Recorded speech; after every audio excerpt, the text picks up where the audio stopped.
Bonjour à tout le monde, bienvenue sur le podcast Penser pour croire. Ça fait plaisir de vous retrouver, ça faisait quelques temps que j'avais pas pu participer. Ce soir on est avec mon ami Nicolas. Comment ça va Nico? Bah écoute, ça va bien, ouais, je te remercie. Ouais, Confiné, hein, comme tu peux le ouais, voir. ouais, comme Mais en toute tout cas, ça fait toute la plaisir de te France. voir. Ouais, c'est clair, ça faisait quelques temps. C'est cool, c'est Ouais. cool. Ouais, pour ceux et celles qui connaissent pas, donc le podcast Penser pour croire, oui, ouais, quelque chose qu'on fait pour un petit peu approfondir nos croyances. On croit que notre foi doit être réfléchie, et donc on aime bien se poser des questions un peu d'actualité ou des questions sur le monde qui nous entoure, des questions existentielles, pour un petit peu faire travailler nos croyances. Et voilà, donc aujourd'hui on a une question qui est plutôt actuelle.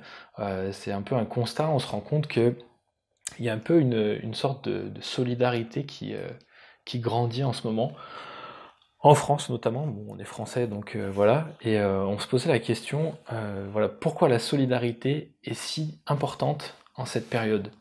C'est un peu la problématique de ce podcast. Et Mhm. donc, toi Nico, qu'est-ce que tu as pu observer en ce moment vis-à-vis de la solidarité? Qu'est-ce qui t'a un peu sauté aux yeux? Qu'est-ce que tu as pu trouver en réfléchissant à ça? Ouais, c'est vrai que dans la situation actuelle qu'on vit et qu'on subit même hein, avec ce virus, on voit qu'il y a différentes formes de solidarité qui ont émergé. Ouais, On constate qu'il y a une forme de solidarité qui nous est imposée. Il y a aussi une forme de solidarité qui nous est proposée. Et il y a une autre forme de solidarité qui, elle, laisse complètement libre cours à notre créativité, si tu veux. ok. Et en fait, la première forme de solidarité qui nous est imposée, c'est premièrement le confinement et les gestes barrières. Tu vois. Ouais, Et c'est une solidarité, et c'est vraiment important parce que c'est un geste solidaire envers tous ceux qu'on aurait pu croiser. C'est aussi un geste solidaire en fait pour tous les personnels des métiers de soins, tu vois, et aussi pour leur capacité d'accueil et de prise en charge dans les hôpitaux. Et ensuite, tu vois, il y a une autre forme de solidarité qui, elle nous est proposée. C'est un peu mhm, tout ce qu'on a vu se mettre en place, tu vois, avec toutes ces plateformes dans lesquelles on peut s'inscrire pour proposer des services, que ce soit en présentiel ou même à distance, tu vois. Comme ouais, par exemple, je ne sais pas si tu connais, mais il y a eu la réserve civique, la plateforme de la réserve ouais, civique ouais, où tu peux t'inscrire et te porter volontaire. ouais. Donc, ils proposent en fait de faire les courses aux personnes les plus fragiles, c'est-à-dire les personnes Mhm, âgées, les personnes en situation de handicap, les personnes malades, ou tu sais, de participer à la distribution de produits de première nécessité pour les plus démunis, donc les sans-abri ou les personnes qui seraient ouais, financièrement fragiles, tu vois, dans une situation de précarité financière. Ou une solidarité qui serait plus à distance, cette fois, c'est juste en fait proposer de maintenir un lien, que ce soit téléphonique, que ce soit de visio ou par ouais. échange de mails, aux personnes qui sont fragiles mais qui sont, elles, par contre, complètement isolées. Et en fait, je ne sais pas si tu as fait un tour, mais dans ces plateformes, quand tu veux te porter volontaire, souvent, en fait, c'est complet. Ah C'est ouais. complet, c'est-à-dire que finalement, il y a énormément de gens qui se mobilisent et on voit un élan de solidarité qui prend place où en fait tout le monde, enfin Ah, c'est énormément top. de personnes se portent volontaires Ah, c'est génial. et qui se mobilisent. Ensuite, Ouais, tu as une autre forme de solidarité qui a émergé et qui, elle, est complètement laissée à notre créativité. Et c'est par exemple la solidarité entre voisins. Tu vois, ouais. où on s'est retrouvés entre voisins, on se dépanne des produits entre nous, on discute, on échange, on apprend enfin à se connaître, parce que souvent on ne Mhm, connaît pas nos propres voisins. mhm. On a vu des voisins jouer de la musique par la fenêtre, Ouais, ou juste discuter, ou bien même lire des histoires aux enfants via Internet pour soulager un petit peu les parents. Toutes ces formes de solidarité, elles sont nouvelles et elles sont vraiment importantes. On a vu également des gens mettre des bougies aux fenêtres, tu vois, pour honorer la mémoire de ceux qui meurent chaque jour à cause de ce virus, tu vois. mm, On a vu également à l'égard du personnel soignant des applaudissements aux fenêtres, la préparation pour eux de gâteaux, de mhm. repas, des dessins d'enfants, des lettres, et des lettres de soutien, de gratitude, de remerciement. Et tout ça, c'est important parce que du coup, ça les encourage. Et d'ailleurs, Ouais, la preuve que c'est important, c'est qu'on a vu en fait que ces personnels soignants, ils avaient pris chaque dessin d'enfant et ils les avaient accrochés au mur. Mais tous! Ça Hmm. montre à quel point en fait c'est important et à quel point ça les encourage. Ouais, carrément. Donc Carrément. Ok. Ouais, écoute, voilà un peu ce que j'ai pu faire. super. Ouais, c'est sûr, comme tu dis, il y a un paquet d'actions qui ont été faites ces temps-ci, et puis c'est top de voir un petit peu tout ça. C'est sûr que c'est assez bon, c'est pas que c'est nouveau, mais c'est assez soudain, et en même temps ça fait plaisir. Et bon, je pense que la solidarité a toujours été là dans un sens, mais ouais, effectivement, il y a un effet de masse et quelque chose d'actuel qui se passe. Et c'est bien de le souligner, je crois aussi. On est un peu dans une période difficile, donc c'est bien de souligner ces bons points. Moi, pour ma part, je cherchais la définition un petit peu de la solidarité, une définition simple. Ouais, t'as trouvé un petit peu, ouais. Et ouais, carrément.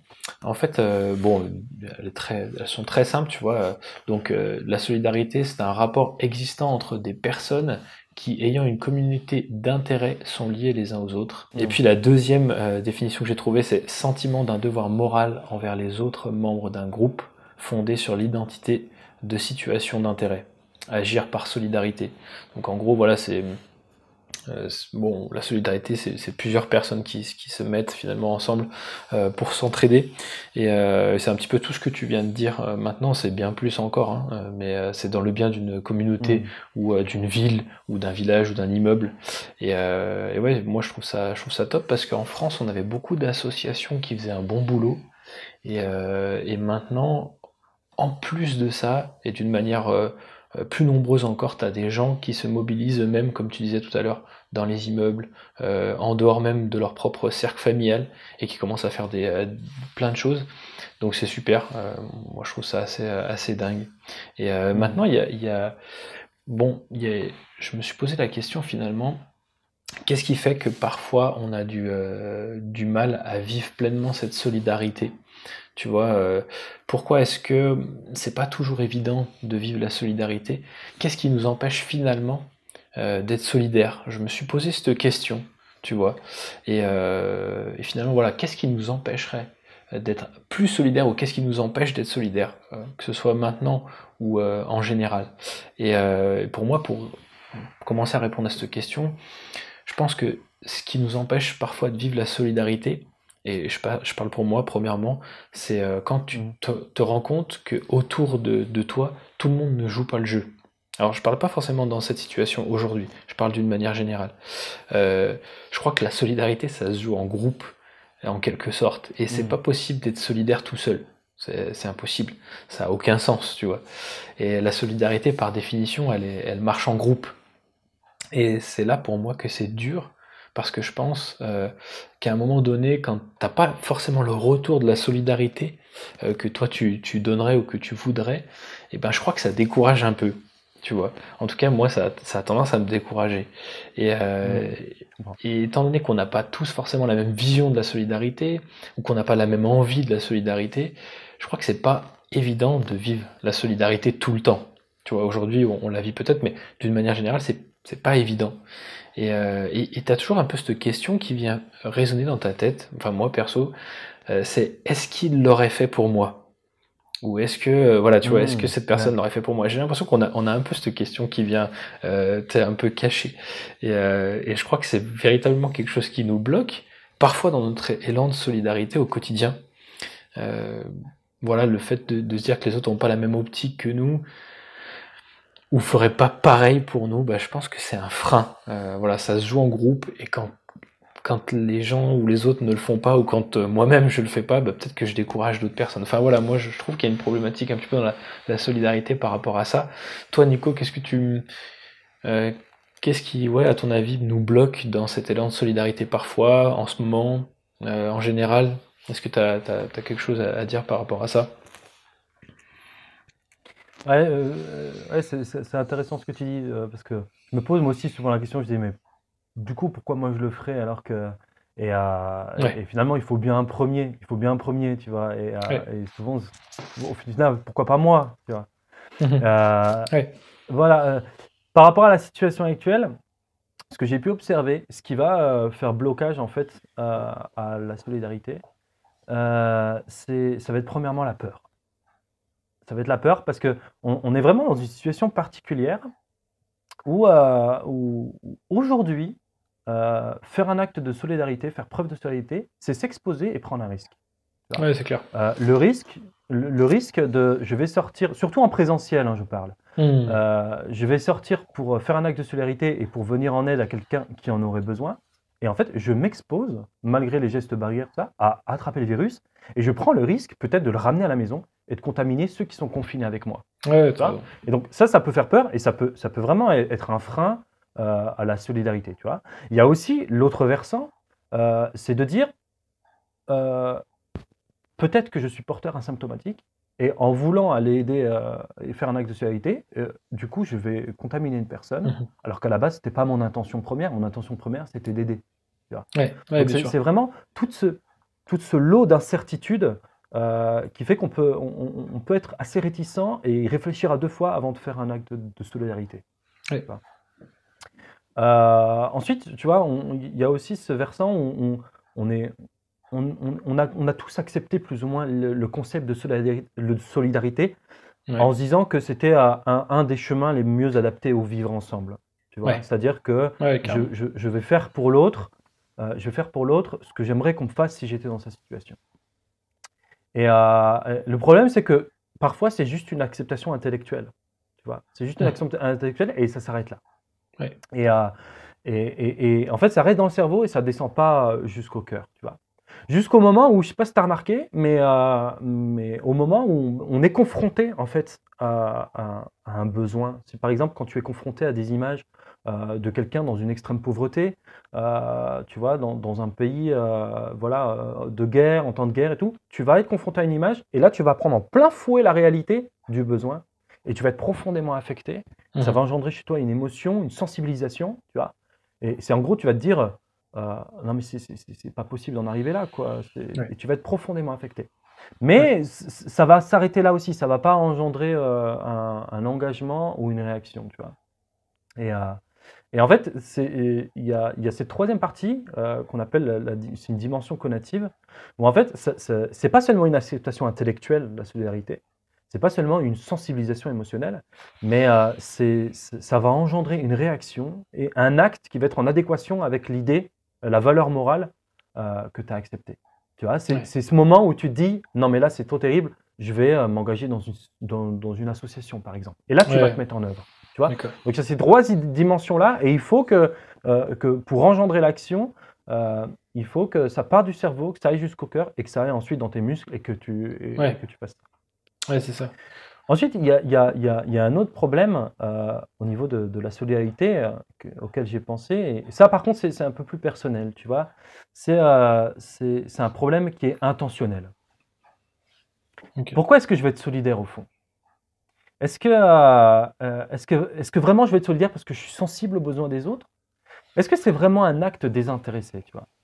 Est-ce que je le fais parce que pour me dire ah bah c'est bon, j'ai fait ma BA de la journée, tu sais, ma bonne action de la journée, oh, je suis quelqu'un de bien. Ou est-ce que je le fais parce que je cherche chez l'autre le fait d'être gratifié pour mon action, tu vois, et pour que les autres se disent ah bah c'est vraiment bien ce qu'il a fait, c'est vraiment une bonne personne, tu vois. Est-ce que je serais capable de faire un acte de solidarité si personne ne le voyait?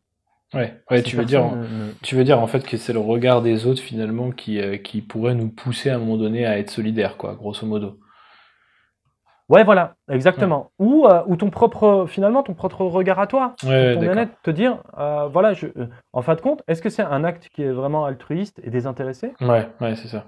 Ou est-ce que la motivation profonde, c'est de me dire, d'être valorisé, même toi-même, hein, sans que les autres soient au courant, en se disant, voilà, c'est moi qui ai fait ça. Est-ce qu'en fait, le besoin de l'autre est plus important que le fait que ce soit toi qui y réponde? Ouais, je comprends. Et en fait, il n'y a pas de jugement de valeur là-dedans. Disons que dans tous les cas, la personne qui va bénéficier de ton acte de solidarité, peu importe sa motivation, elle va en bénéficier. Ouais, c'est sûr. C'est pas ce qui importe. Mais comme je te dis, c'est vraiment un problème qui est vraiment personnel. C'est une question éthique sur laquelle je m'interroge, tu vois, au niveau de motivation. Ouais, c'est sûr. Et toi, du coup, ouais, pardon. Ouais, non, je pensais, je pense pour un petit peu résumer ça, la solidarité, elle est super importante pour la société, et notamment dans cette phase qu'on vit maintenant, hein. Il y a plein de gens qui sont vraiment dans des grandes difficultés, dans des grandes souffrances. Je pense aussi aux seniors qui sont tout seuls, qui galèrent, et qui sont tristes d'être loin de leur famille. Donc ouais, la solidarité est une réponse, je pense, à la situation dans laquelle on est. Et maintenant, on voit aussi que c'est pas évident de la vivre tout le temps. C'est beau sur le papier, mais c'est difficile Ouais, voilà, exact. à mettre en pratique tout le temps. C'est difficile. Il y a plein de freins, je pense, à la solidarité. C'est facile de faire un acte solidaire une fois, et c'est difficile de le faire peut-être 5, 6 fois, 7 fois. Il y a peut-être aussi de la flemme. Enfin, bon, il y a plein de problématiques finalement au fait d'être solidaire souvent, ou tout le temps, ouais. Et, euh, et du coup, j'avais ouais, une dernière question pour toi, Nico. Ce serait toi voilà, qui crois en Dieu, qui a la Mhm. foi. euh, Comment ta foi, elle t'aide, toi, à être plus solidaire? Comment le fait de croire en Dieu t'aide? Alors, j'imagine bien que tu n'es pas parfait, mais comment ça t'aide? Comment ça te pousse finalement à être plus solidaire? Qu'est-ce qui t'aide dans ta foi à être plus solidaire? Ouais. Ouais, ouais, carrément. Euh, ce qui, ce qui va vraiment m'aider dans ma foi à être plus solidaire, je pense que ça va être vraiment déjà peut-être l'exemple de Jésus. Ok. Euh, L'exemple de Jésus, où en gros, on lui a demandé, mais quel était un des plus grands commandements qu'il nous a donné, c'est d'aimer son prochain comme soi-même. Et c'est Ouais. fort, tu vois, c'est fort d'aimer l'autre autant que soi-même, tu vois, d'aimer son prochain comme soi-même, c'est vraiment fort, c'est un standard qui est vachement élevé, tu vois. Ouais, ouais, c'est Et dans clair. l'exemple même que nous a laissé Jésus, on voit vraiment Jésus qui était constamment tourné vers les besoins des autres.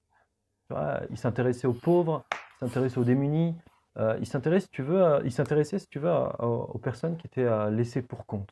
Tu vois. Et Ouais. il avait beaucoup d'amour et de compassion pour les autres. Et en ayant mis ma foi en lui, en essayant, tu vois, d'imiter l'exemple qu'il nous a laissé, Ouais. je ne peux pas être de mon côté insensible aux besoins des autres. Je dois m'y intéresser. Tu vois. Je dois Ok. m'y intéresser. Ok. Ouais. Donc, ensuite, il y a une autre chose que je me dis, et là, en fait, ça répond à la problématique intentionnelle dont on parlait tout à l'heure. C'est que là, Ok. il répond clairement que la motivation qui doit nous pousser à faire des actes de solidarité, finalement, la réponse, c'est l'amour. C'est l'amour, tu vois. Et, Ok. et du coup, là où on voit, en fait, euh, l'amour de Dieu, finalement, c'est que il était au ciel, il n'était pas obligé de venir sur terre. Tu vois. Et la seule motivation, la motivation première qui l'a poussé à venir nous rejoindre, c'est l'amour. Là, on dit, car Dieu a tant aimé le monde, et c'est vraiment Mhm. l'amour qui l'a poussé à ça. Il a mis le comble à son amour. Ok. Ensuite, je me suis intéressé aussi sur la notion de solidarité de Jésus. Tu vois. Je dis, lorsqu'il est venu sur terre, il aurait pu naître dans un château ou dans un palace. Tu vois. Mais en Ouais. fait, non, il est né dans une étable. Il est né dans une Ok. étable, et en fait, il a choisi ce chemin-là en fait, pour vivre et pour partager tout, tout ce qui fait notre condition humaine. Tu vois, il a été Ouais. solidaire de tout ce qu'on peut traverser. Il a connu la faim, il a connu la soif, il a connu la peur, il a connu la compassion, il a connu le deuil, il a connu la trahison, il a connu la mort, il a connu la solitude. Tout ce que nous, on traverse, lui, par solidarité, en fait, il l'a connu, tu vois, par amour et par Mhm. solidarité. Et c'est pour ça que la Bible Ouais. nous dit que on n'a pas au ciel un Dieu qui est insensible et qui ne peut pas compatir à nos faiblesses, parce que il sait ce que c'est. Lui-même l'a vécu. Ouais. Tu vois. Il a vraiment partagé notre condition humaine. Et je pense qu'en tant que chrétien, quand tu prends conscience de ce Dieu-là et en qui tu mets ta foi, en fait, quand tu vas être tourné vers l'autre, tu vas avoir ce modèle d'imitation de Jésus, Et vraiment, ta motivation, ça va être l'amour. Et tu vas pas, les actes de solidarité que tu vas faire, ça va pas être par rapport au regard des autres, ou ça va pas être par Ouais, rapport à toi. C'est que tu vas avoir une profonde sensibilité des besoins de l'autre. Tu vas les considérer euh, au même titre que, que ce que Jésus a pu faire pour toi. Tu ouais. vois. Et donc, du Ouais, c'est coup, quand par tu te places exemple, sous... finalement. Oui, pardon. Ouais, c'est par finalement tu suis l'exemple au final de Jésus, quoi. C'est ça. C'est ça. Et en fait, tu te places sous son Ouais. regard. Et du coup, quand tu te places sous son regard, en fait, tu cherches plus en fait euh, Ouais. le regard ou l'approbation des autres. Ouais. Tu le fais vraiment tu imites en fait l'abnégation dont il a fait preuve en Ouais. venant sur Terre, quoi. Et toi, du coup, Ok. comment en fait ta foi, Ouais. elle t'aide par rapport à ça, à la solidarité? Ouais, écoute, en tout cas, c'est intéressant ce que tu dis. C'est sûr que Jésus, il a un exemple de solidarité ouais, ultime, je dirais. T'as raison, Ouais, c'est clair. suprême. Bah, ouais, c'est clair, c'est clair. Moi, C'est clair. je crois que la notion de solidarité, comme tu viens de le dire, elle est profondément biblique. Et je crois que Dieu affectionne particulièrement ce principe, tu vois. Non seulement il affectionne ce principe, mais encore plus, je crois que c'est réellement ce qu'il veut pour l'humanité. En tout cas, ce qu'il voulait pour l'humanité, c'est-à-dire la solidarité et l'amour, bien sûr, qui est le lien de tout ça. Et l'une des meilleures réponses que moi j'ai trouvées par rapport à ça dans la Bible, aux besoins que le monde a de solidarité, c'est l'Église. L'Église, c'est un cadeau de Dieu pour le monde par rapport à la solidarité. Alors je sais que qu'en disant ça, il y a peut-être plein de personnes qui vont pas être d'accord avec moi, mais Mhm. j'aimerais juste en quelques secondes dépoussiérer ou éclaircir cette notion qu'est l'Église. On n'a pas énormément de temps, donc je pourrais pas le faire très bien, mais en tout cas avec de simples mots, tu vois. Euh, Souvent on connaît l'Église par l'image qu'elle reflète ou par ce qu'on entend d'elle. Et vu toutes les histoires dramatiques qu'il y a pu avoir dans l'Église mondiale, toutes les branches du christianisme confondues, tu vois, depuis qu'elle existe, moi je comprends carrément qu'on puisse être plus que réticent, pardon. Je comprends qu'on puisse être plus que réticent à cette idée-là, bien qu'elle n'ait pas fait que du mal, l'Église, tu vois. Mhm. Elle a aussi apporté plein de bonnes choses hein, dans le monde tout au long de l'histoire. Mais moi, je comprends les réticences de ces gens. Il y a tellement de choses horribles ou dramatiques que l'Église a pu faire ou laisser faire. Et du coup, moi, je propose un truc à ceux qui nous écoutent, enfin, voilà, en ce moment, qui m'a beaucoup aidé, moi, quand j'ai fait mes recherches par rapport à Dieu sur la spiritualité. C'est bon, l'Église est quelque chose qui est voulu par Dieu. Et donc, si on veut voir le projet initial de Dieu, on doit voir ce que la Bible dit. Tu vois, c'est comme si, enfin, aujourd'hui, on prenait une page blanche pour voir ce que Dieu veut pour l'Église. Non pas ce que veulent les hommes, euh, ou non pas ce qu'ont fait les hommes. Ok. Juste ce que Dieu lui dit par rapport à ça dans la Bible Mhm. et ce qu'il veut. Euh, Déjà, on a vu au début de notre discussion que la solidarité, elle se vit en communauté, comme dans une famille, par exemple, tu vois. Et l'Église est une communauté de base. Maintenant, pour essayer de voir les choses telles que Dieu les voit, je pense qu'il faut, je trouve que c'est intéressant de parler de ça quand on parle de l'Église, dissocier la communauté du communautarisme. Tu vois, c'est-à-dire, souvent on mélange les deux. Quand on entend communauté, on pense à un truc un petit peu fermé ou même carrément fermé, à des sectes ou ce genre de choses. Et j'ai trouvé une définition simple de la communauté. En gros, c'est un ensemble de personnes unies par des liens d'intérêt, des habitudes communes, des opinions ou des caractères communs. Tu peux avoir des communautés ethniques, linguistiques, religieuses. Voilà, c'est simplement ça en fait. C'est un ensemble de personnes. Et ça peut être une ville ou bien des églises ou d'autres communautés religieuses qui vivent, travaillent ensemble pour le bien commun, avec une idée de solidarité. Tu vois, chaque personne a sa place à l'intérieur et Mhm. il est considéré comme une personne à part entière. Et il peut faire ses propres choix, ce qu'on pourrait dire, finalement, il a son libre arbitre, tu vois. Et il n'y a rien de péjoratif là-dedans, dans la communauté. Par contre, le communautarisme, c'est différent. Là, c'est le groupe qui prime sur l'individu. Et la personne, elle a plus de valeur, tu vois, à part son appartenance au groupe. L'individu n'est plus qu'un simple élément dans un groupe. Et dans cette idée-là, bah, bien sûr, c'est le groupe qui impose ses choix à l'individu, et il n'y a pas de place à la négociation. Et ces deux idées-là sont très différentes, tu vois, et je pense qu'il ne faut pas les confondre quand on pense à l'Église. Il ne faut pas penser à cet aspect communautariste, puisque ce n'est pas, même si c'est ce qui a pu exister ou ce qui existe parfois, ce n'est pas ce que Dieu veut, étant donné que la Bible montre les choses d'une manière totalement différente, tu vois. Et Dieu nous dit qu'il souhaite une communauté, finalement, dans la Bible, où chaque personne est considérée comme un individu à part entière. Chaque personne est considérée personnellement par Dieu, et on voit que Dieu souhaite une proximité avec chaque personne dans l'Église. Et en même temps, cette communauté, on voit que Dieu veut qu'elle œuvre ensemble pour le bien, pour la protection de chacun, dans la solidarité, finalement.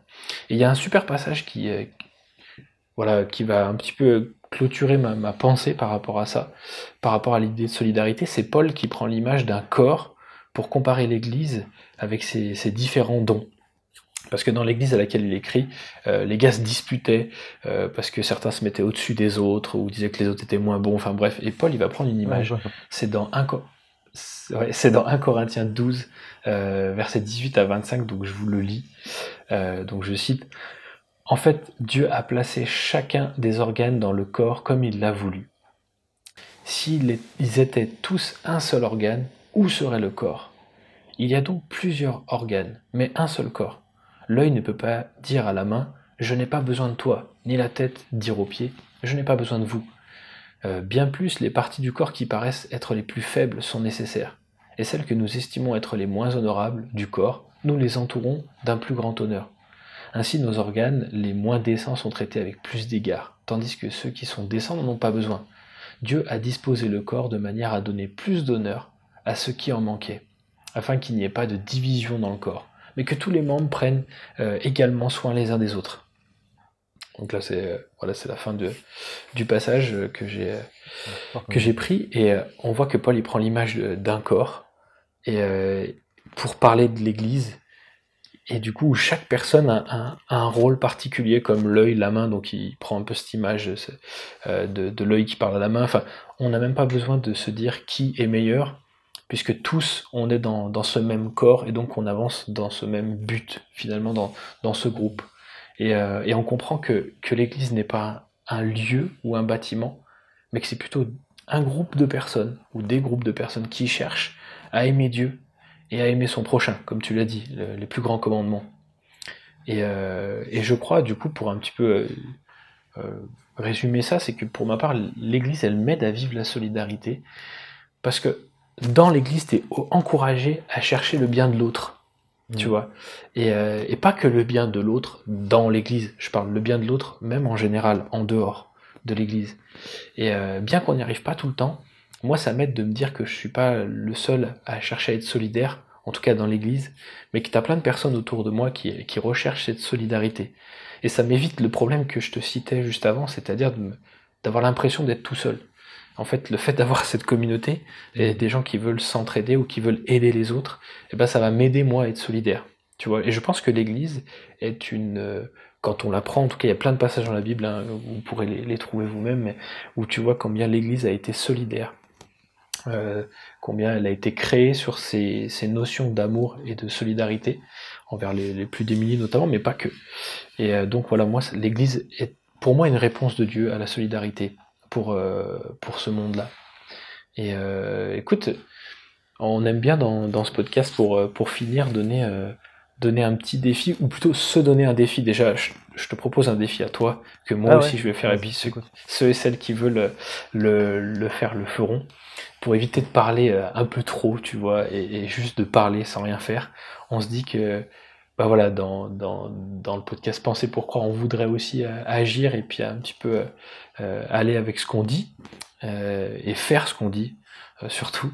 Et donc, ouais, je me disais par rapport à ça, peut-être qu'on pourrait se laisser un défi du style, tu disais qu'il y en a qui prennent le temps d'appeler des gens qui n'ont pas forcément d'appel, ou de qui on n'a pas de nouvelles, donc on pourrait se laisser un défi à tous ceux qui ont, et celles qui ont envie, c'est de se dire, dans la semaine qui arrive, et ben qu'on se prenne des temps dans la semaine vraiment plusieurs fois pour appeler des personnes, peut-être des personnes plus âgées ou des personnes qu'on sait fragiles ou juste des personnes qu'on n'a peut-être pas trop de nouvelles pour essayer de prendre des nouvelles. Je sais que c'est Des pas collègues forcément habituel. Ouais, exactement. C'est pas forcément des habituel de amis faire ça, lointains. mais qu'on essaye d'appeler pour prendre des nouvelles, être dans cette solidarité qui, je pense, est bonne pour notre pays. Et c'est bien de le souligner parce que, comme on disait, il y a beaucoup de noirceur en ce moment, et en tout cas, c'est un bon point pour nous de pouvoir être dans ce mouvement. Ouais. Ça te dit de faire ça? Ouais, carrément, je suis partant. Surtout que quand tu reçois un appel Ouais, gratuit, comme ça, juste quelqu'un qui a envie juste de prendre tes nouvelles, ça fait toujours plaisir. Même si ça dure 5 minutes, ça fait toujours plaisir. ouais, Donc, ouais, on pourrait justement faire ce premier pas et être cette première personne qui fait ouais, cet acte de solidarité et qui, du coup, euh, ouais. et qui, du coup, va faire le premier pas pour appeler. Ouais, moi, je suis partant. Je suis partant pour ce défi, ouais, carrément. Ok. Bon, écoute, chaud, on fait ça alors. Super Nico, écoute, je te remercie voilà, d'avoir participé un peu à ce podcast. Merci pour tes réponses, c'était cool. Et je Ouais, te souhaite, bah, yes, merci, ouais. ouais, c'est clair, tu pourras revenir quand tu veux. Ouais, mais merci pour l'invitation, en tout cas. Merci de nous avoir écoutés ou En d'avoir, live. ouais, en live, d'avoir été présent avec nous, ça fait plaisir. Et puis à un de ces quatre, portez-vous bien. Et voilà, à bientôt, que Dieu vous bénisse. Ouais. Salut. Ciao. Voilà, c'était le podcast Penser pour croire. Vous pouvez nous retrouver sur le site partenaire de l'Église comme à la maison, églisecomealamaison.com, ou encore sur YouTube et toutes les plateformes de podcast en tapant Église comme à la maison. À bientôt.